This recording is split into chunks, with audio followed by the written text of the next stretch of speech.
자, 오늘 우리 그 KBS 해직 기자 그리고 지금 열심히 싸우고 계시는 이혁 기자 오셨습니다. 안녕하세요. 우리 대통령이 기자회견 했잖아요. 어떻게 보셨어요? 기자 입장에서. 전반적인 평가를 하자면 질문한 국내 기자들의 어떤 질문 수준이랄까요? 너무 실망을 했다.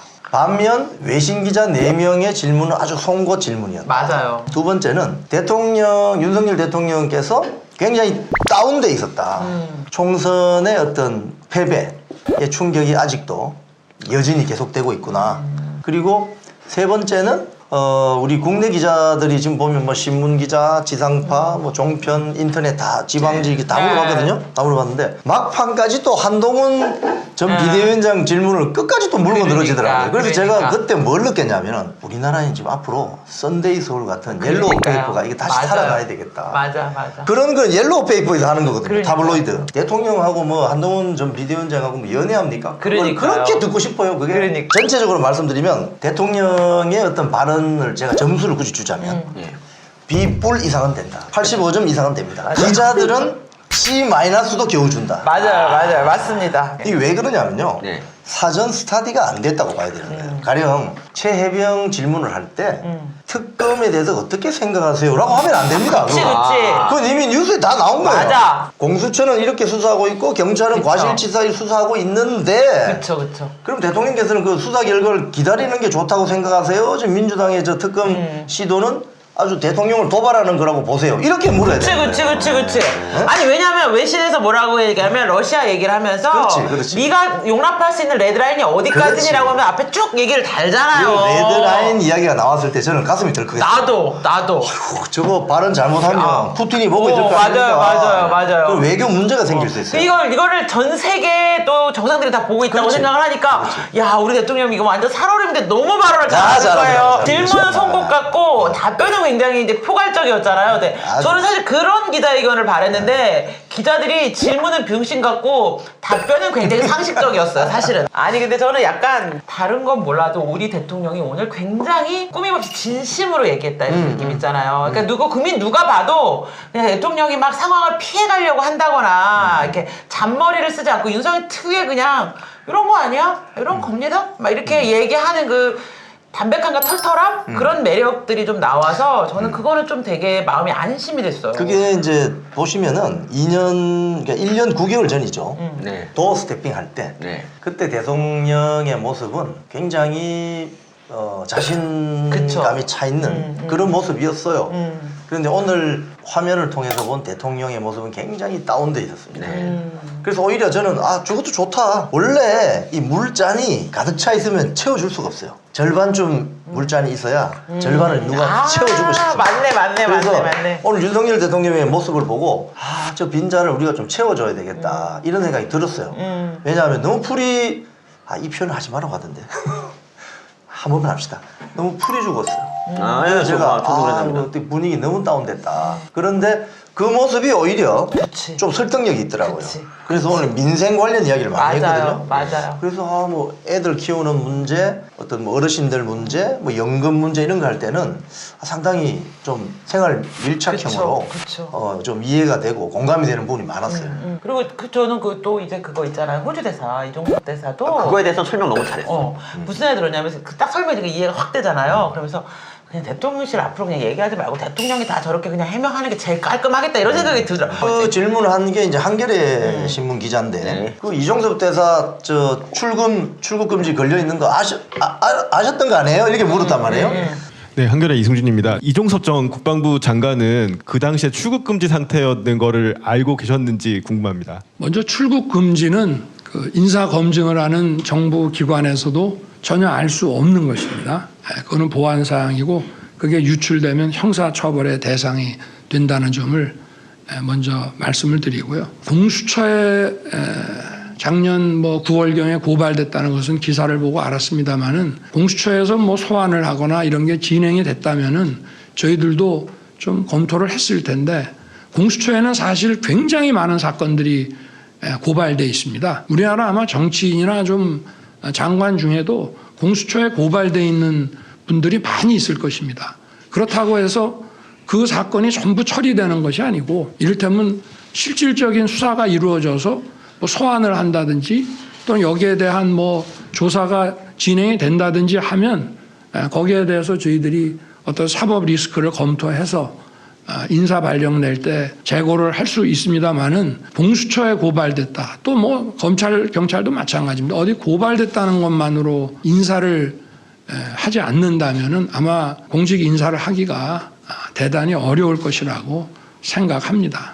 소환하지 않은 사람을 출금을 거는 경우도 잘 없고 또 출국 금지를 걸면은 반드시 불러야 됩니다. 또 출금을 한 달씩 걸게 돼 있는데 그거를 또 2번을 계속 연장을 하면서도 소환하지 않았다는 것은 저도 뭐 오랜 기간 이런 수사 업무를 해왔습니다마는 좀 이해하기가 저도 어렵습니다. 이렇게 설명을 했어요. 그러면 국민들이 알아듣잖아요. 이럴 때 이제 그 한겨레 기자놈을 출국 금지를 시키는 거야. 그러면 걔가 언제쯤 아는가? 이걸 한번 나도 알면 좋겠어. 파악하면 좋겠어.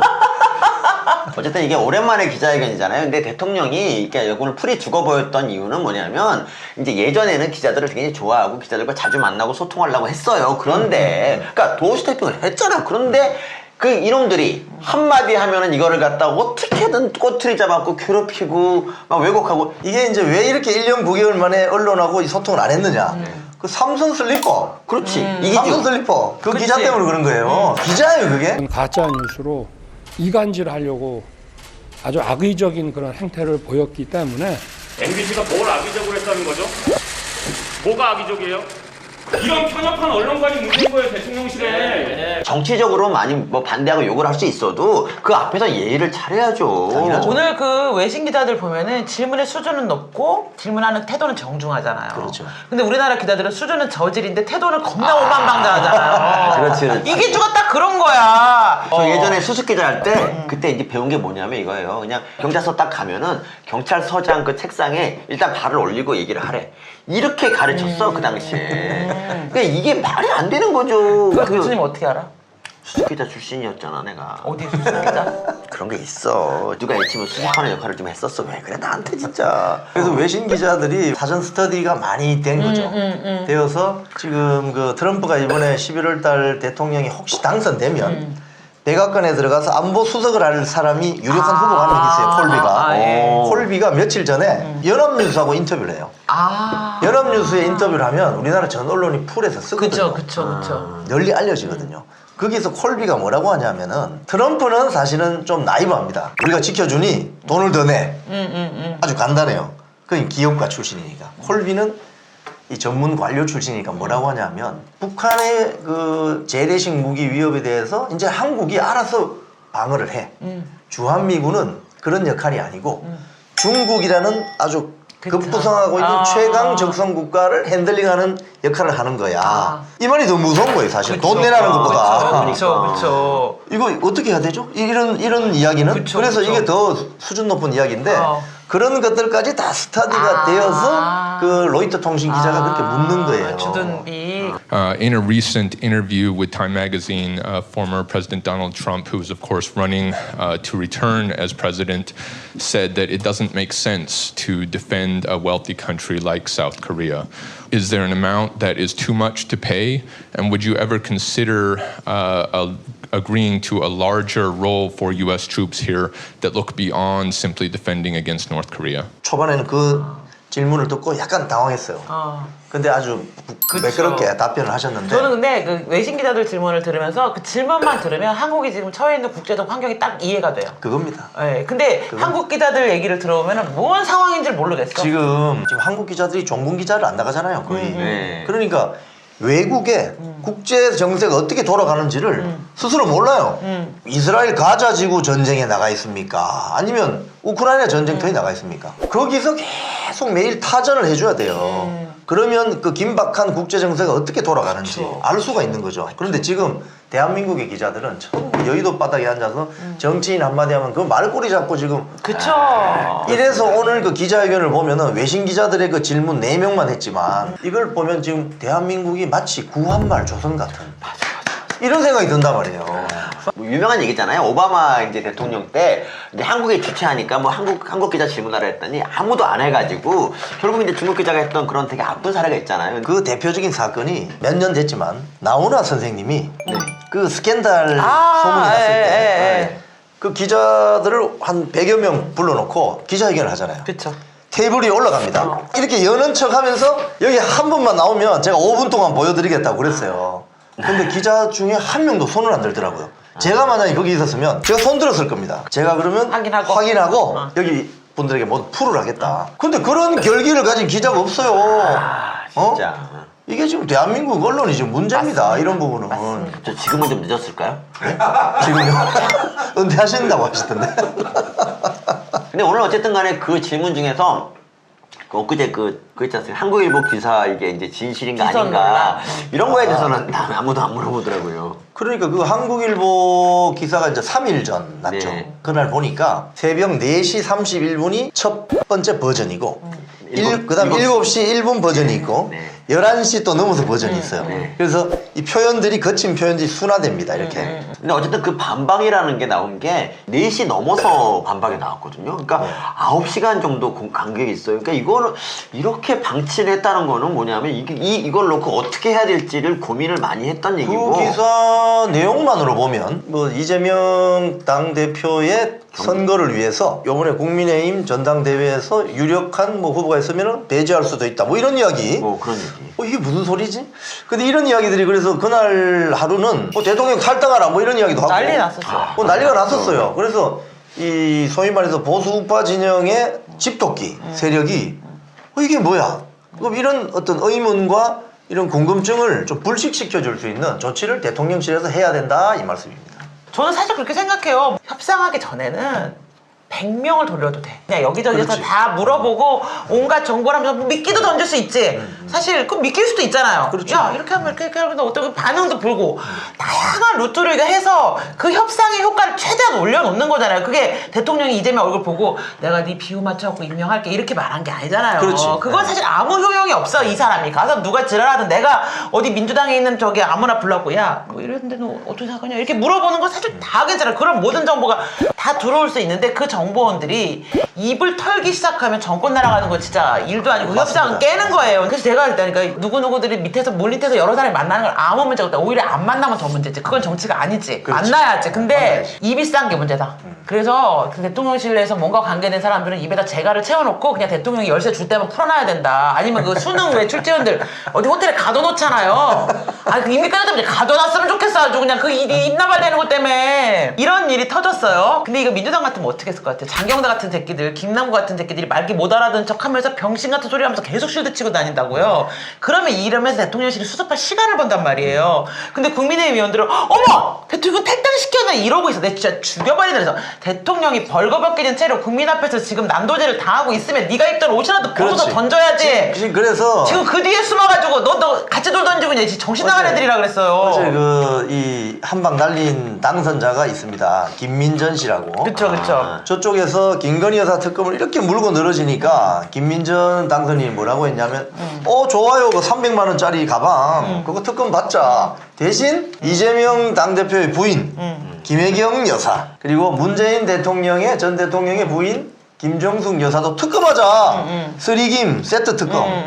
이러니까 이게 난리가 난 거 아닙니까? 그치. 이 국민의힘 지지자들도 환호를 하고 저쪽은 민주당 쪽은 아주 난감해하는 저쪽이 잽이 들어오면 훅으로 날리고 말이야. 그러니까 이런 전략을 이런 걸- 총선 전에 이제 좀 이렇게 세워서 얘기를 했었으면 더 좋았을 텐데. 사실 이번 이 기자회견을 총선 전에 할 수도 있잖아요. 그것도 그렇죠. 제 말이 그 말입니다. 총선 전에 할 수도 있잖아요. 왜 그런 아이디어를 안 내? 그래서 여러분 시민단체 길에서 삼김 특검 제안 서명운동을 하고 있습니다.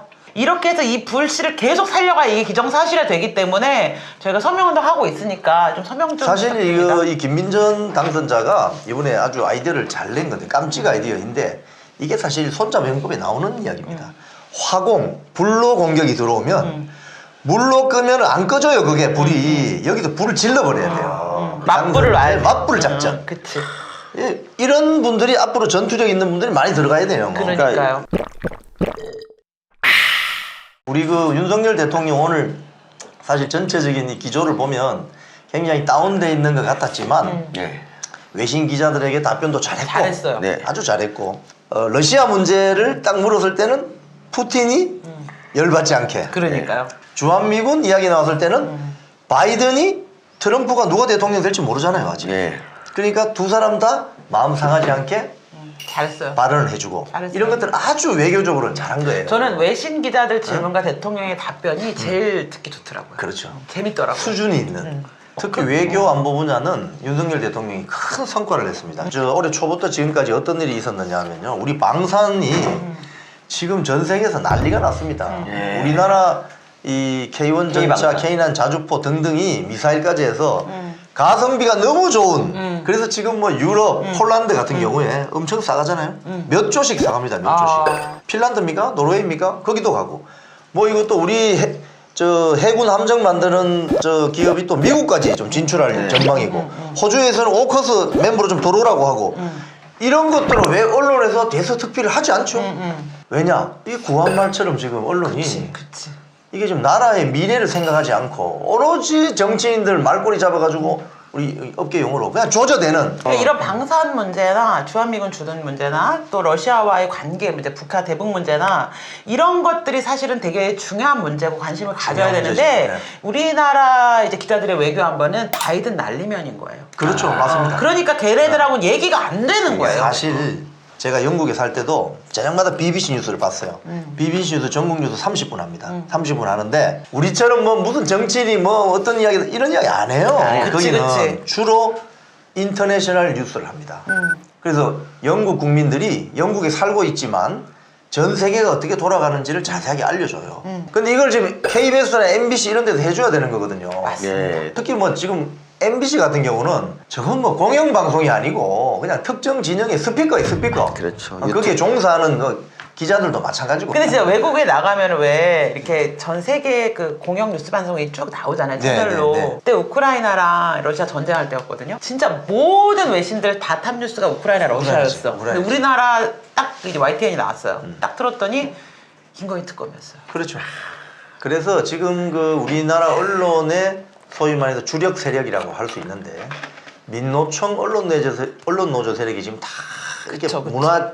문화 전쟁을 하는 진지로 주요 진지로 뭐 KBS, MBC, 뭐 YTN 등등 이렇게 잡고 있었거든요. 네. 이 세력들의 관심은 오로지 그쵸. 특정 정치 세력이 집권하는 걸 만드는데 네. 보조 역할을 한다는 그런 생각을 갖고 있기 때문에 어쨌든 간에 윤석열 대통령을 타격을 해야 되는 거예요. 네. 그러다 보니까 그 옆에 있는 영부인 김건희 여사 맞아. 이거 하나만 나오면 맞아. 조져대고 맞아. 또 대통령하고 한동훈 전 비대위원장하고 뭐 사이가 좀 소원한 것 같은데 이러면 또 그거로 또 균열 내고 이러는 사이에 우크라이나에 폭탄이 날아다닙니다. 그러니까요. 지금. BBC 기자들은 지금도 헬멧 쓰고 맞아요. 방탄복 입고 우크라이나 그 군 참호석을 뛰어다니면서 총알이 휙휙 날아가는 다큐멘터리가 나와요 지금도. 이기주 기자 같은 그런 참 기자들은 글로 보내면 안 될까요? 좋습니다! 이나 이런데. 슬랙바 신고! 반드시 슬랙바 신고 보내야 돼! 거기 분하시면 안 돼! 반드시 슬랙바 신고 우크라이나 전장을 취재해와야 돼! 맞아. 기자님 말씀 나온 김에 저희가 오코스에 그 같이 참여한다는 게 어떤 의미예요? 오코스란 것은 호주, 영국, 미국 이렇게 3국이 군사안보 협력체로 가는 거예요. 여기에 들어가면 군사 기술을 서로 공유할 수 있어요. 그래서 여기 초청받는 것 자체가 엄청나게 좋은 거예요. 엄청난 사실은. 거죠. 함부로 초대하지 않습니다. 왜? 여기 잘못 들어오면 정보가 공유되면 소위 말해서 스파이들이 설치면 안 되잖아요. 여기 들어가면은 군사 기술을 공유할 수 있기 때문에 그 말은 완벽하게 믿을 수 있다고 보는 거죠. 그쵸. 그래서 대한민국이 오코스의 멤버로서 초대를 받는다는 것은 영국, 미국, 호주가 한국이란 나라는 믿을 수 있으라고 보는 거예요. 상대방 우리가 지금 중국보다 인구도 적고 약간 약세라고 볼 수 있잖아요. 오커스 멤버가 되는 순간 세트로 멤버들이 있기 때문에 중국이 함부로 못하게 되죠. 그런 효과가 있는 거예요. 이런 걸 지금 톱 뉴스로 올려야지. 그치. 이게 맞습니다. 무슨 말인지. 근데 우리의 문제점은 뭐냐면 근데 그 국회의원 중에 정말 종북주의자가 종북하는 놈들이 있고 그래서 걔네들이 정보를 빼낼 수가 있고요. 그리고 어쩌면 뭐 차기에 만약 이재명 같은 애가 된다. 그러면 뭐 끝나는 거야. 오크스가 다 해체되는 거 아닙니까? 해체되죠. 경기 동부연합 출신들이 네. 국회에 들어가면 뭐 네. 이석기 경우도 그랬지만 네. 국정원의 업무 보고를 받는 정보위원회를 그렇게 들어가고 싶어요. 이 자들이 뭐 과방이나 뭐 건설교통 이런 데는 안 가요.